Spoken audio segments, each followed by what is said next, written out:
So, Ghost on the Underground, first of all, was written 11 years ago in a cafe in Germany.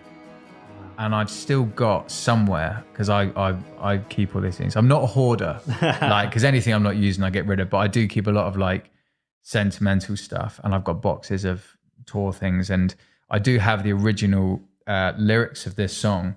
I didn't change a word. So 11 years ago, and it's got the cafe name on this bit of paper. It's like a compliment slip, and it's like tiny writing because there are so many lyrics, and the bit of paper is like this big. So it's like on the back, and it's just like all these like little things. So I've had it for a really long time, and a bit like Good Boy Jack, it was written around. It's probably written the same year. What sparked the idea for this? I'm a massive Jam fan, and they've got a song called "Down in the Tube Station at Midnight" about a guy getting mugged on the underground. And I guess it was when I first started writing my own songs, well as lyrics. Those early, like the Jam songs, are just they just blow my mind. And just like the idea of the story. So I kind of did my version of that, and I was quite young, so it was probably like a bit too similar to it in a way. Yeah, but obviously it's a different kind of story. Yeah, it's yeah. just based on the underground.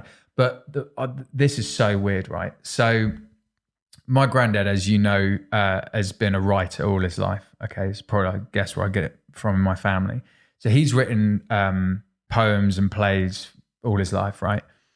So the other day, I'm out having some breakfast with him, and he's like, "Oh, I've written a poem recently, and it's quite interesting. And we've been exchanging lyrics and exchanging work recently, just to read and stuff, which is really cool."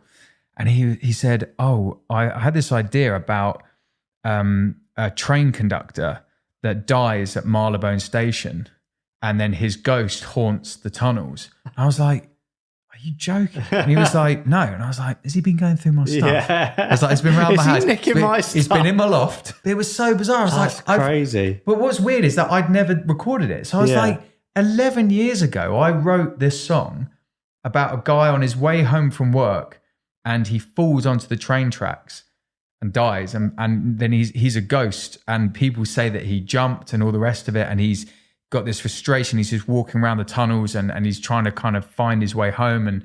And it was just so bizarre. I was like, what are the chances that someone would write that? I was like, where did you? And he was like, I don't know, I just thought of it. I was like, and it was just after we recorded it. It was mad. So bizarre. So that's the stuff that gets people to believe in higher powers and all sorts of stuff. Just mad. Spiritual stuff, because that is.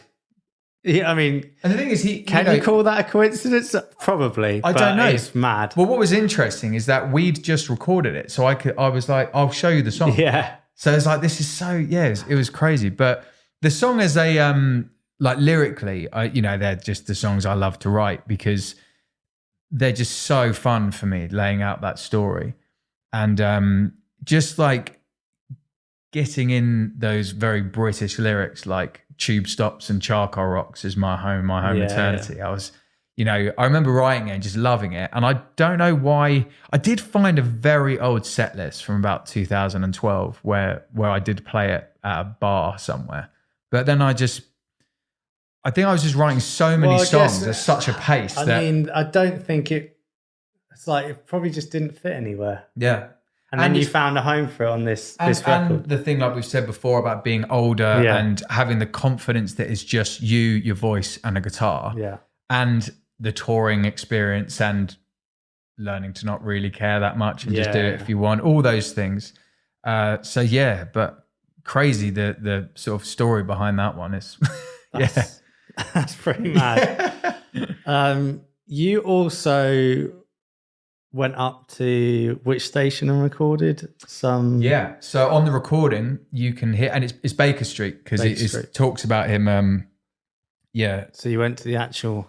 Yeah, he falls off the platform and then he wanders through the tunnels around Baker Street. And so I actually went into London, and you can't film or record anything in the tube and stuff. So I just recorded it on my phone. I was just like this weirdo standing there with his phone out recording the train.